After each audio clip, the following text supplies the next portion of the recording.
ಕತೆಗಳನ್ನು ಕೇಳೋ ಆಸೆ ಇದ್ದರೆ, ನನ್ನ ಜೊತೆ ಓದೋ ಆಸೆ ಇದ್ದರೆ please subscribe my channel.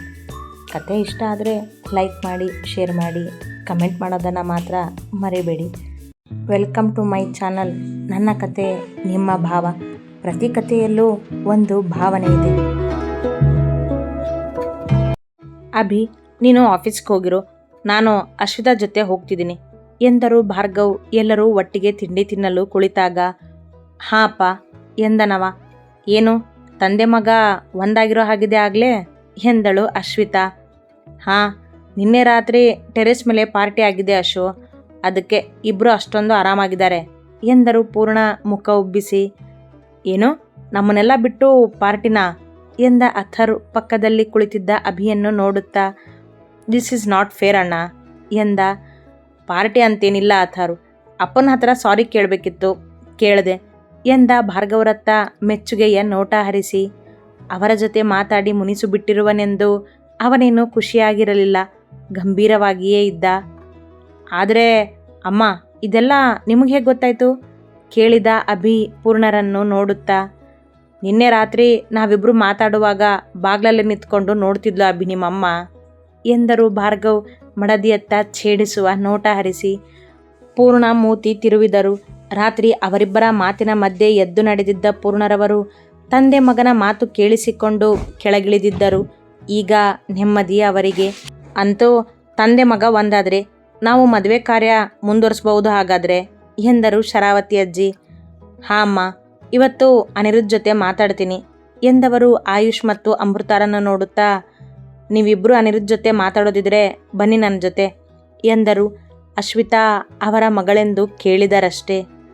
ಇದೇನಣ್ಣ, Ashwitha ನಮ್ಮ ಮಗಳಷ್ಟೇ ಅನ್ನೋ ಥರ ಮಾತಾಡ್ತಿದ್ಯಾ? ನೀನು ಅವಳ ಬಗ್ಗೆ ಏನೇ ನಿರ್ಧಾರ ಮಾಡಿದ್ರೂ ನಮಗೆ ಓಕೆ. ಆ್ಯಂಡ್ ನೀನಿರುವಾಗ ನನ್ನ ಅವಶ್ಯಕತೆ ಅಲ್ಲಿ ಇರೋದಿಲ್ಲ, ನನಗೆ ಕೆಲಸ ಇದೆ, ನೀನು ಹೋಗ್ಬಾ ಎಂದರು ಆಯುಷ್. ಹಾಂ ಬಾವಾ, ನೀವು ಏನೇ ನಿರ್ಧಾರ ಮಾಡಿದ್ರೂ ನಮಗೆ ಒಪ್ಪಿಗೆ ಎಂದರು ಅಮೃತ. ಇದು ನಿಮ್ಮ ಅಪ್ಪನ ಮೇಲಿರೋ ಗೌರವ ಅಂದರೆ. ಅವ್ರು ತಗೊಳ್ಳೋ ನಿರ್ಧಾರ ಯಾವತ್ತೂ ತಪ್ಪಾಗಿರೋದಿಲ್ಲ ಅನ್ನೋ ನಂಬಿಕೆ ಇದೆ ನಮಗೆಲ್ಲ ಎಂದರು ಪೂರ್ಣ ಅಭಿರಾಮ್ನನ್ನು ನೋಡುತ್ತಾ. ಅಮ್ಮ, ಈಗ ನಾನು ಎಲ್ಲದಕ್ಕೂ ಒಪ್ಕೊಂಡು ಸುಮ್ಮನಿದ್ದೀನಲ್ಲ, ಮತ್ತೇನು ಹೇಳಿದ ಅಭಿಯ ಒಪ್ಪಿಗೆ ಹೇಗೆ ಏನೆಂದು ಅವನ ಮನಕ್ಕೆ ಗೊತ್ತಿತ್ತಷ್ಟೆ. ಅಮ್ಮನಿಗೆ ನಿನ್ನ ಮೇಲೆ ಕೋಪ ಇಲ್ಲ ಅಣ್ಣ, ನಿನ್ನೆ ನೀನು ಅವರನ್ನು ಬಿಟ್ಟು ಪಾರ್ಟಿ ಮಾಡಿದ್ಯಾ ಅಂತ ಕೋಪ ಎಂದ ಅಥರು. ಮಾತಲ್ಲೇ ತಿಂಡಿ ಸಾಗಿತ್ತು. ಓ ಹೌದಾ ಎಂದ ಅಭಿ. ಹೌದು, ಮತ್ತೆ ಎಲ್ಲರೂ ನಿನಗೆ ಅಮ್ಮನ ಮಗ ಅಂತ ಹೇಳ್ತಾರೆ, ಆದರೆ ನೀನು ಅಪ್ಪನ ಮಗ ಎಂದರು ಮುನಿಸಿನಿಂದ. ತನ್ನ ತಿಂಡಿ ಮುಗಿಸಿ ಮೇಲೆದ್ದ ಅಭಿ ಪೂರ್ಣರತ್ತ ಬಂದು ಅವರ ತೋಳು ಬಳಸಿ, ನೋ ಅಮ್ಮ, ಆ ಥರ ಏನಿಲ್ಲ, ನಾನು ಇಬ್ಬರು ಮಗನೂ ಹೌದು.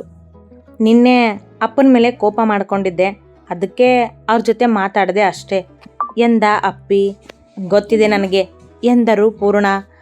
ಈಗ ಈ ನಿನ್ನ ಮಗ ಕೋಪ ಎಲ್ಲ ಬಿಟ್ಟು ಮದುವೆಗೆ ಒಪ್ಕೊಂಡು ಆರಾಮಾಗಿದ್ದಾನೆ, ಸೊ ನೀನು ಟೆನ್ಷನ್ ಎಲ್ಲ ಬಿಟ್ಟು ಖುಷಿಯಾಗಿರು ಎಂದವ ಅವರಿಂದ ಸರಿದು. ನಾನು ಹೋಗಿ ಬರ್ತೀನಿ ಎಂದು ಎಲ್ಲರನ್ನೂ ನೋಡುತ್ತಾ ಹೊರ ನಡೆದ. ಆದರೆ ಅವನ ಮನದೊಳಗಿನ ಬೆಂಕಿ ಇನ್ನೂ ಉರಿಯುತ್ತಿದೆ ಎಂದು ಎಲ್ಲರಿಗೂ ತಿಳಿದಿತ್ತು. ರೀ, ಅವನು ಮದುವೆಗೆ ಒಪ್ಕೊಂಡಿದ್ದಾನೆ ನಿಜ, ಆದರೆ ಖುಷಿಯಾಗಿಲ್ಲ ಎಂದರು ಪೂರ್ಣ. ಡೋಂಟ್ ವರಿ ಪೂರ್ಣ, ಎಲ್ಲ ಸರಿ ಹೋಗುತ್ತೆ ಎಂದರು ಭಾರ್ಗವ್. ಅಶ್ವಿತಾ ಮೇಲೇಳುತ್ತಿದ್ದಂತೆ ಎಲ್ಲರೂ ಒಬ್ಬೊಬ್ಬರಾಗಿ ಮೇಲೆದ್ದು ತಮ್ಮ ತಮ್ಮ ಕೆಲಸಗಳಿಗೆ ನಡೆದರು.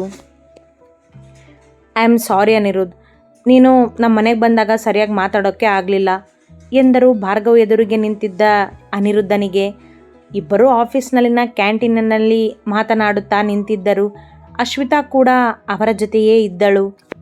ಸರ್ ಪ್ಲೀಸ್, ನೀವು ನನ್ನ ಹತ್ರ ಸಾರಿ ಕೇಳಿ ನನಗೆ ಮುಜುಗರ ಮಾಡ್ತಿದ್ದೀರಾ, ಪ್ಲೀಸ್ ಸಾರಿ ಕೇಳಬೇಡಿ ಸರ್ ಎಂದ ಅನಿರುದ್ಧ್. ಅವ ಕೊಡುವ ಗೌರವ, ತಮ್ಮ ಮೇಲಿಟ್ಟಿರುವ ಅಭಿಮಾನ ನೋಡಿ ಮೆಚ್ಚುಗೆಯ ನಗು ನೀಡಿದ ಭಾರ್ಗವರವರು, ಬಾ ಕುತ್ಕೊಂಡು ಮಾತಾಡೋಣ ಎಂದರು. ಅಶ್ವಿತಾ ಭಾರ್ಗವರವರ ಪಕ್ಕದಲ್ಲಿ ಕುಳಿತರೆ ಅನಿರುದ್ಧ್ ಪಕ್ಕದಲ್ಲಿದ್ದ ಚಿಕ್ಕ ಸೋಫಾದಲ್ಲಿ ಕುಳಿತ. ಒಬ್ಬ ಕಾಫಿ ತಂದು ಕೊಟ್ಟ ಮೂವರಿಗೂ. ಸರ್, ನಾನು ನಿಮ್ಮ ಮಗಳು ಅಶ್ವಿತಾನ ಪ್ರೀತಿ ಮಾಡ್ತಿದ್ದೀನಿ. ನಿಮಗೆ ನನ್ನ ಬಗ್ಗೆ ಗೊತ್ತೇ ಇದೆ. ನಾನು ಬಿಡಿಸಿ ಹೇಳೋದು ನನಗೆ ಇಷ್ಟನೂ ಇಲ್ಲ. ನೀವು ಅವಳನ್ನು ಹೇಗೆ ಬೆಳೆಸಿದಿರ ಅಂತ ನನಗೆ ಚೆನ್ನಾಗಿ ಗೊತ್ತಿದೆ. ಹಾಗೇ ನಾನು ಅವಳಿಗೆ ಸಣ್ಣ ಕೊರತೆನೂ ಬರದೇ ಇರೋ ಥರ ನೋಡ್ಕೋತೀನಿ ಸರ್. ನನ್ನ ಮೇಲೆ ನಂಬಿಕೆ ಇದ್ದರೆ ನಿಮ್ಮ ಮಗಳನ್ನ ನನಗೆ ಕೊಟ್ಟು ಮದುವೆ ಮಾಡಿ ಸರ್, ನಾವಿಬ್ಬರು ಖುಷಿಯಾಗಿರ್ತೀವಿ ಎಂದ ಅನಿರುದ್ಧ್ ಧೈರ್ಯದಿಂದ. ಇದನ್ನೇ ಹೇಳಬೇಕೆಂದಿದ್ದ ಅವನ ಮಾತುಗಳಲ್ಲಿನ ಧೈರ್ಯ ಕಂಡು ಮಗಳತ್ತ ನೋಡಿದ ಭಾರ್ಗವರವರು, ಇದೇ ಧೈರ್ಯ ಬೇಕು ಅಂದಿದ್ದು ಅಶು ನಾನು. ಈಗ ನನಗೆ ಅನಿರುದ್ಧ್ ಒಪ್ಪಿಗೆ ಎಂದರು. ಇವರಿಬ್ಬರೂ ಒಬ್ಬರಿಗೊಬ್ಬರು ಮುಖ ನೋಡಿಕೊಂಡು ಮುಗುಳ್ನಕ್ಕರು. ನಾನು ಮೊದಲೇ ಇಷ್ಟಪಟ್ಟಿದ್ದೆ ಸರ್ ಅಶ್ವಿತಾನ, ಆದರೆ ನಿಮ್ಮ ಮಗಳನ್ನ ಕೇಳೋ ಧೈರ್ಯ ನನಗಿರಲಿಲ್ಲ. ಅಲ್ಲದೆ ಅವಳು ನನ್ನನ್ನು ಪ್ರೀತಿ ಮಾಡ್ತಿದ್ದಾಳೆ ಅಂತ ನನಗೆ ಗೊತ್ತಿರಲಿಲ್ಲ. ಅವಳು ಪ್ರೀತಿ ಹೇಳಿದ ಮೇಲೂ ನಾನು ತುಂಬ ಯೋಚನೆ ಮಾಡಿದ್ದೀನಿ ಸರ್ ಎಂದು ಅವ ಹೇಳುತ್ತಿರುವ ಮೊದಲೇ ತಡೆದ ಭಾರ್ಗವರವರು, ಇದೆಲ್ಲ ನನಗೆ ಗೊತ್ತಿದೆ ಅನಿರುದ್ಧ್, ನೀನು ಅಪ್ಪಟ ಚಿನ್ನ ಅನ್ನೋದು ಗೊತ್ತಿದೆ. ಇವಳು ನಿನ್ನ ಬಾಸ್ ಮಗಳು ಅನ್ನೋದನ್ನು ಬಿಡು. ನೀನು ಅವಳನ್ನ ಚೆನ್ನಾಗಿ ನೋಡ್ಕೋ, ಇಬ್ಬರು ಖುಷಿಯಾಗಿರಿ, ಅಷ್ಟೇ ಸಾಕು ನನಗೆ ಎಂದರು. ನಿಮ್ಮ ನಂಬಿಕೆನ ನಾನು ಉಳಿಸ್ಕೋತೀನಿ ಸರ್ ಎಂದನವ. ಗುಡ್. ನಾಡಿದ್ದು ಸಂಡೇ ಇದೆ, ನಿಮ್ಮ ತಾಯಿನ ಕರ್ಕೊಂಡು ಮನೆಗೆ ಬಾ, ಮದುವೆ ಬಗ್ಗೆ ಮಾತಾಡೋಣ. ಹಾಗೇ ಇನ್ನೊಂದು ಮಾತು, ಅಭಿ ಯಶಸ್ವಿನಿ ಮದುವೆ ಬಗ್ಗೆ ನಿನಗೆ ಗೊತ್ತೇ ಇದೆ. ಅವರಿಬ್ಬರು ಮದುವೆ ಶಾಸ್ತ್ರೋಕ್ತವಾಗಿ ಮತ್ತೊಮ್ಮೆ ಆಗಬೇಕು ಅಂತ ಅಂದ್ಕೊಂಡಿದ್ದೀವಿ ನಾವು. ಸೊ ನಿಮ್ಮಿಬ್ಬರು ಮದುವೆ ದಿನಾನೇ ಅವ್ರ ಮದುವೆನೂ ಆಗುತ್ತೆ. ಇದನ್ನು ನಿಮ್ಮ ತಾಯಿಗೆ ನೀನು ತಿಳಿಸಿರು. ನಮ್ಮ ಮನೆಗೆ ಬಂದಾಗ ನಾನು ಹೇಳ್ತೀನಿ ಎಂದರು. ಸರಿ ಸರ್ ಎಂದನವ. ಖುಷಿ ಆಯಿತಾ ಕೇಳಿದರು ಮಗಳನ್ನು ಬಳಸಿ. ಥ್ಯಾಂಕ್ ಯು ದೊಡ್ಡಪ್ಪ ಎಂದಳು ಅವರ ಎದೆಗಂಟಿ. ನಿನ್ನ ಖುಷಿನೇ ನಮ್ಮ ಖುಷಿ ಅಶು ಎಂದವರು 5 ನಿಮಿಷ ಮಾತನಾಡಿ ಆಫೀಸ್ ಕೆಲಸಗಳನ್ನು ಒಂದಿಷ್ಟು ನೋಡಿ ಮೈಸೂರಿನ ದಾರಿ ಹಿಡಿದರು ಭಾರ್ಗವ್. ಅವರು ಹೋಗುತ್ತಿದ್ದಂತೆ ಅನಿರುದ್ಧನನ್ನು ಚೇಂಬರಿಗೆ ಕರೆದಳು ಅಶ್ವಿತಾ. ಎಕ್ಸ್ಕ್ಯೂಸ್ ಮಿ ಮೇಡಮ್ ಎನ್ನುತ್ತಾ ಒಳಬಂದ ಅನಿರುದ್ಧ್. ಈಗವನಿಗೆ ಅವಳು ಬಾಸ್. ಮೇಲೆದ್ದವಳು ಅವನ ಸನಿಹ ಬಂದು, ಮೇಡಮ್ ಅಲ್ಲ ಅಶ್ವಿತಾ, ಅಶು ಎಂದಳು. ಅವಳ ತುಂಟತನದ ಮೊಗ ನೋಡಿದವ, ಅದು ಈಗ ಅಲ್ಲ ಮೇಡಮ್, ಆಫೀಸ್ ಅವರ್ ಮುಗಿದ ಮೇಲೆ ಎಂದ. ಇನ್ನೂ ಸನಿಹ ಬಂದ ಹುಡುಗಿ, ನಾವಿಬ್ಬರು ಮದುವೆ ಆಗ್ತಿದ್ದೀವಿ ಅನಿರುದ್ಧ್ ಎಂದಳು ಅವನದೇ ಮೇಲೆ ಕೈ ಇಟ್ಟು. ಅವಳ ಕೈ ನೋಡಿ ಮೊಗ ನೋಡಿದವ, ನಾವಿಬ್ಬರು ಮದುವೆ ಆಗ್ತಿದ್ದೀವಿ, ಆದರೆ ಇನ್ನೂ ಆಗಿಲ್ಲ, ನಿಶ್ಚಯನೂ ಆಗಿಲ್ಲ ಎಂದ ಅವಳ ಕೈಯನ್ನು ತೆಗೆದು. ಆದರೆ ಆಗುತ್ತೆ ಎಂದವಳು. ಇನ್ನೂ ಅವನ ಸನಿಹ ಸರಿದಾಗ ಅನಿರುದ್ಧ್ ನಾಚಿಕೆಯಿಂದ ಮುಚ್ಚಿದ ಕಿಟಕಿಯತ್ತ ನೋಡಿದ. ಈ ಹುಡುಗಿ ಬೇಕೆಂದೇ ಕಾಡುತ್ತಿದ್ದಳು ಅವನನ್ನು. ಇದೇನು ಮಾಡ್ತಿದ್ದೀರಾ ಮೇಡಮ್ ನೀವು, ದೂರ ಇರಿ ಎಂದವ ಅವಳನ್ನು ತನ್ನಿಂದ ಸರಿಸಿ ಹಿಂದೆ ಸರಿದು ನಿಂತ. ಐ ಲವ್ ಯು ಅನಿರುದ್ಧ್ ಎಂದಳು ಪ್ರೀತಿಯಿಂದ. ನಾನು ನಿಮ್ಮನ್ನು ಪ್ರೀತಿಸ್ತಿದ್ದೀನಿ ಮೇಡಮ್, ಆದರೆ ಆಫೀಸ್ ಟೈಮ್ನಲ್ಲಿ ನೀವು ನನಗೆ ಬಾಸ್, ನಾನು ನಿಮ್ಮ ವರ್ಕರ್ ಎಂದ. ಇದೇ ಮಾತೇನು ಮುನಿಸಲ್ಲಿ ಕೇಳಿದಳು. ಹೌದು ಮೇಡಮ್, ಇದು ನಮ್ಮಿಬ್ಬರು ಮದುವೆ ಆದಮೇಲೂ ಅಪ್ಲೈ ಆಗುತ್ತೆ ಎಂದ ತುಟಿಗಳಲ್ಲಿ ಸಣ್ಣ ನಗು ಹೊತ್ತು. ಹಾಗಾದರೆ ನಾನು ನಿಮ್ಮ ಜೊತೆ ಮಾತಾಡೋದಿಲ್ಲ ಹೋಗಿ ಎಂದಳು ಮುಖ ತಿರುಗಿಸಿ ನಿಂತು. ಅವಳ ಮುನಿಸು ನೋಡಿ ನಕ್ಕವ ಅವಳ ಕಿವಿಯತ್ತ ಬಾಗಿ. ಸಾಧ್ಯ ಆದರೆ ಸಂಜೆ ಆಫೀಸ್ ಟೈಮ್ ಮುಗಿದ್ಮೇಲೆ ಮಾತಾಡೋಣ ಮೇಡಮ್, ಅದು ಅರ್ಧ ಗಂಟೆ ಅಷ್ಟೇ, ನಿಮಗೆ ಊರಿಗೆ ಹೋಗೋದಕ್ಕೆ ಲೇಟ್ ಆಗಬಾರ್ದು ಎಂದು ಹೊರನಡೆದ. ಖುಷಿಯಾದ ಹುಡುಗಿಯ ಮನ ಅರಳಿತು. ಸರ್, ಇದು ನಿಮಗೆ ಬಂದಿದೆ ಎಂದ ರಿಸೆಪ್ಷನಿಸ್ಟ್ ಅಭಿರಾಮ್ನ ಮುಂದೆ ಚಂದದ ಗುಲಾಬಿ ಹೂವುಗಳ ಬೊಕ್ಕೆ ತಂದಿಟ್ಟಳು. ಅವ ಆಗ ತಾನೇ ಮೀಟಿಂಗ್ ಮುಗಿಸಿ ನಿಂತಿದ್ದ ಮೀಟಿಂಗ್ ಹಾಲ್ನಲ್ಲಿ ಒಬ್ಬನೇ. ನನಗ ಯಾರು ಕಳಿಸಿದ್ದು ಕೇಳಿದನವ ಅದನ್ನೇ ನೋಡುತ್ತಾ.